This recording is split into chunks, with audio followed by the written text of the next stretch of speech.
Muy bien, ahora, ¿cómo se nombran los cicloalcanos? En este caso, los cicloalcanos ramificados.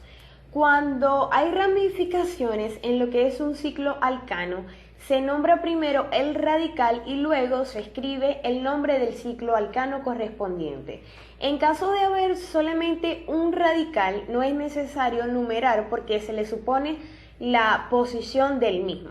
Aquí se presentan lo que son 4 ejemplos donde solamente aparece un radical. Entonces, seguimos utilizando la misma tablita de los radicales para poder identificarlos.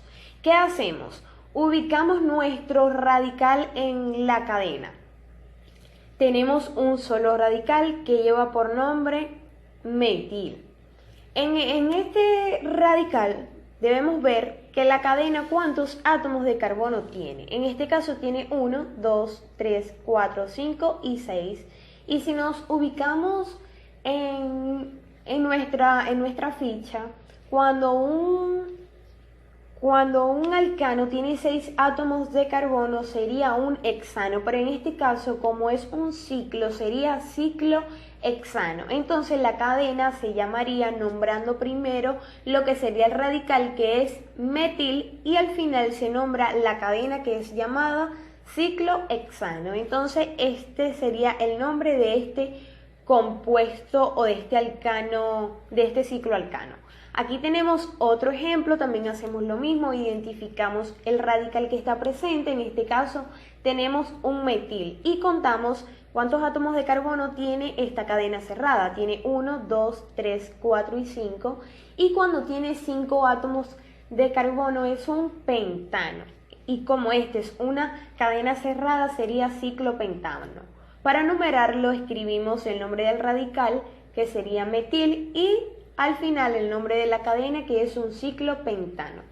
Acá ocurre lo mismo, tenemos un radical, ahora tenemos que saber el nombre de este radical.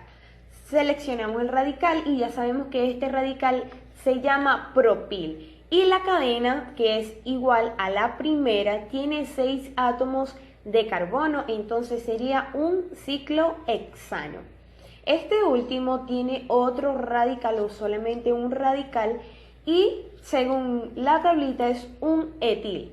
Ubicamos el radical y ya sabemos que es etil. Contamos la cantidad de átomos de carbono que tiene este ciclo, sería 1, 2 y 3. Cuando tiene 3 sería un propano, pero como este es un ciclo sería ciclopropano. Se llamaría entonces etil ciclopropano. Y este es como se llamarían los cicloalcanos cuando solamente contienen un radical. Ya para finalizar se presentan lo que son cicloalcanos o cadenas con múltiples ramificaciones. Es decir, que un cicloalcano puede tener una o más de una ramificación. Y esto va a ser igual, se van a seguir ordenando alfabéticamente cada uno de los radicales o sustituyentes y se va a indicar su posición relativa con un número, asignándole los localizadores más bajos posibles. Es decir, que aquellos que contengan los que van primero por orden alfabético son los que se van como tal a numerar en la cadena de primero. En el caso de obtener los mismos localizadores, se va a tomar siempre en cuenta aquellos radicales, pero por el orden alfabético. En el caso de este primer ejemplo, tenemos 2 radicales y una cadena de 1, 2, 3, 4 y 5, 5 átomos de carbono. Entonces sería un ciclopentano. En este primer ejemplo tenemos 2 radicales, el primero es un metil y el que está aquí abajo es un isopropil.